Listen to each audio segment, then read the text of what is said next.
Hi guys, I'm HIFI Daydreaming and we have a special guest tonight. An incredible DAC that holds its own in a very saturated €200 and below DAC market to be a crown king and show the world what it can be done in this price range. So keep daydreaming and it's reviewing time.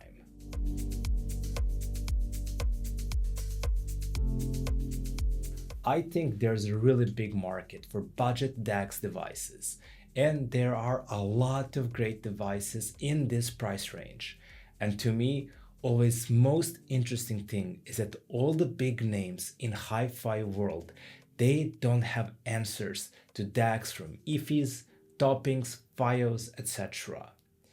It is just that these companies deliver tremendous value for their money, and they are capable devices, often lacking some special characteristics and talking points, but always delivering what they need to do with the great fundamentals. And I think they cover those fundamentals fantastically.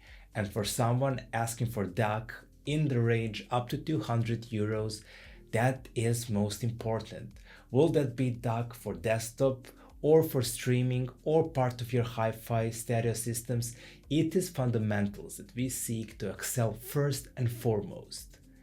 It comes with a lot of great features like 32-bit decoder, MQA decoder, DSD up to 256, and it is all helped by multi-bit Burr Brown chip inside.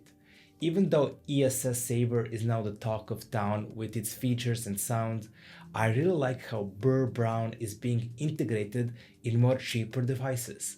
I like it more to clinical and cold sound of AKM. Burr Brown stays neutral as much as it can in the chain of synergy, and that especially helps with fundamentals I spoke earlier. It does lack a screen here, but there are color changes to what quality of information it does receive. It changes colors that way. It will take some time to cope with all those colors to remember what is what, but it is what it is, and it is a budget device, and that is not a minus in no way. Also, any kind of filters or equalizing is not present here, except true bass and power match, but in my listening sessions, those two did not add that much to sound. Ports are a little bit limited here, as I guess the main purpose of this device is to enhance your PC's streaming capabilities to be headphones, DAC amp, rather than to be full-fledged device to help your hi-fi system flourish and grow, as there are no optical or digital inputs beside USB-B. But output is decent here with RCAs, balanced and unbalanced outputs. This device is great for your headphones and speakers amp output, which makes those ports versatile, differently than, of course, inputs. And for some reason, IFI does not include in package the power cable, which is kind of a shame, as it is such a small thing for them to cut costs there.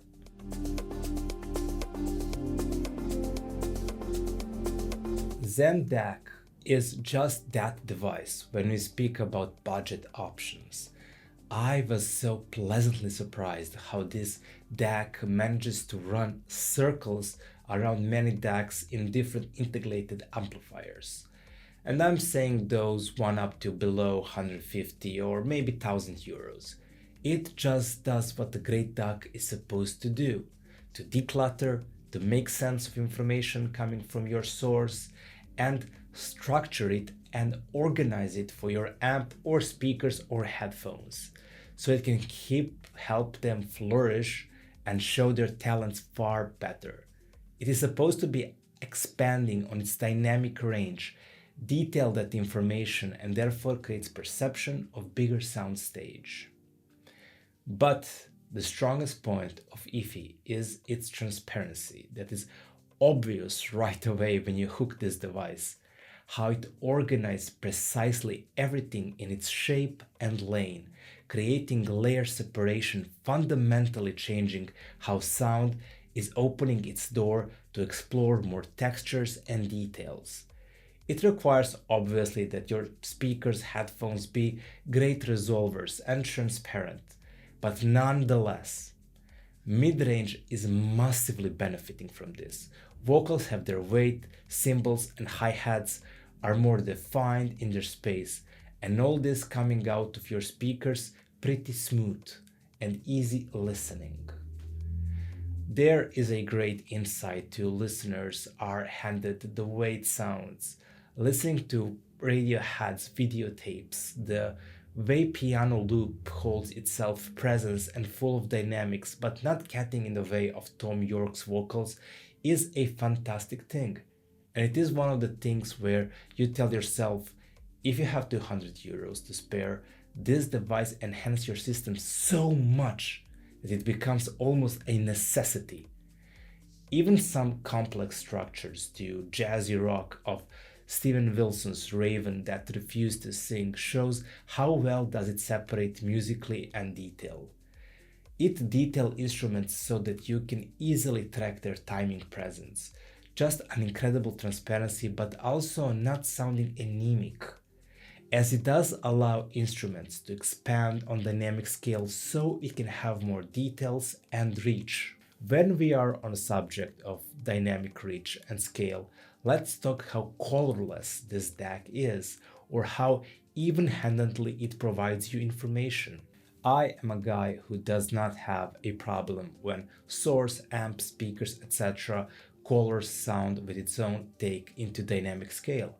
I love uniqueness that devices bring that way, but I also completely understand and respect when a device wants to be a bridge or conductor to other gear in your system. And Zen DAC is just that. It allows your amp, speakers, headphones to be who they are uninterrupted, as it delivers information balanced in a very even-handed way. Which, if you prefer the DAC behaves like that in your synergy, then you'll be really pleased with Zen DAC. Lower end was good. I mean, it was decent.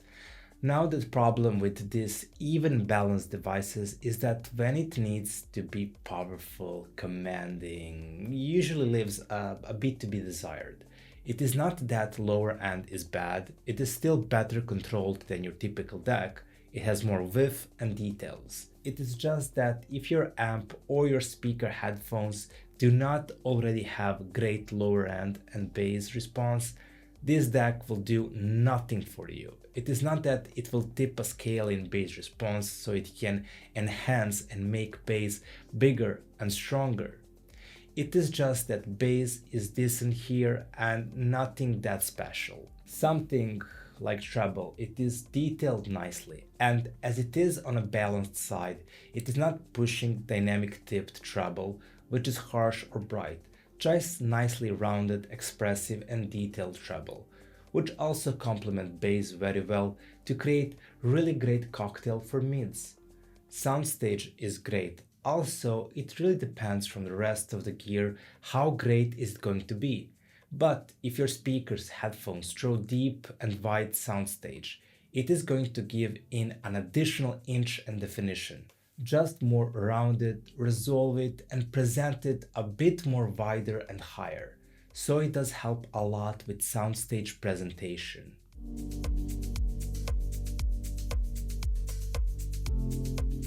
And to paint even more fuller picture of sound talent of this DAC, I need to compare it to some DACs which are similar in this price point. So let's see how does Zen DAC actually fare against other competition. The biggest rival to this device is FiiO K7. It is also an incredible machine in this price points.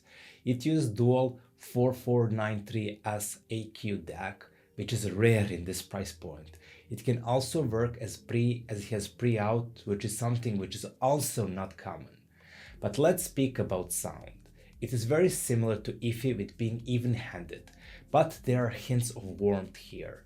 I think it helps your bass reproduction a little bit. It can sound more energetic and live. I think HIFI is more transparent and clean and has a bit better exposition of details. but depending on partnering equipment, it can sound a bit dull. FiiO is not elegant with details and resolution, but it is more fun. So you have to weigh which one is for you. Will that be more details, more transparency, or just something which gives a little bit oomph to your device to sound more fun, bigger and weightier? Tapping DX3 Pro Plus is a great DAC. On its own, it surely is worth the cheap asking price, as it is a fantastic device that opens the sound greatly. It is, in my opinion, throws the deepest soundstage out of these two previous DACs, but in comparison to two previous DACs, it is the weakest in my opinion, as detailed retrieval and elegant tonality and color of sound is just a tad worse than other two. It works really great without testing it with A/B testing with other DACs. But these two are just a little bit more mature devices that offers more elegant and detailed rich sound. It still doesn't mean topping is a bad DAC. It is great. It is great for a lot of people. It is just that I prefer the other two a little bit more. One more alternative I have to mention in this price range is something a little bit different, and that is Audioquest DragonFly Red and Cobalt, especially now that they are on discount. Red is costing generally somewhere similar to Zen DAC, but now Cobalt can be found on discounts in the same price, but otherwise it is more expensive. They are mobile DACs on the go, so features, input, output, there is no match to iFi's and the rest, as this device is very simple. But sound quality of DragonFly is amazing, especially Cobalt. They are very detailed with rich dynamics and excellent bass. They also have a great timing and presentation and transparency. So if sound quality is only thing you look for and transportability also, then these two devices are your must. Red is similar to sound quality of iFi Zen, but it has a little bit more elegance and presentation of those details retrieval. But Cobalt is just all that iFi Zen can do, it just does a bit better with added fantastical precision and timing.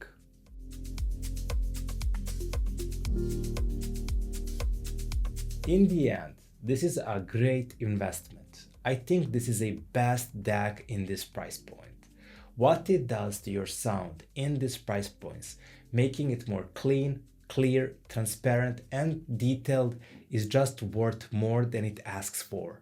It makes your gear that much better and can easily expose and show talent of other gear you pair it with. And with the cutting a lot of resonances and noise floor of your devices, making it almost a must-have. With great features, great output and great sound, it is just a question of where and when to buy this. Thank you for watching this review. If you enjoyed this content, please like, subscribe and donate via Patreon if you can. Continue daydreaming and see you soon on next video. Bye!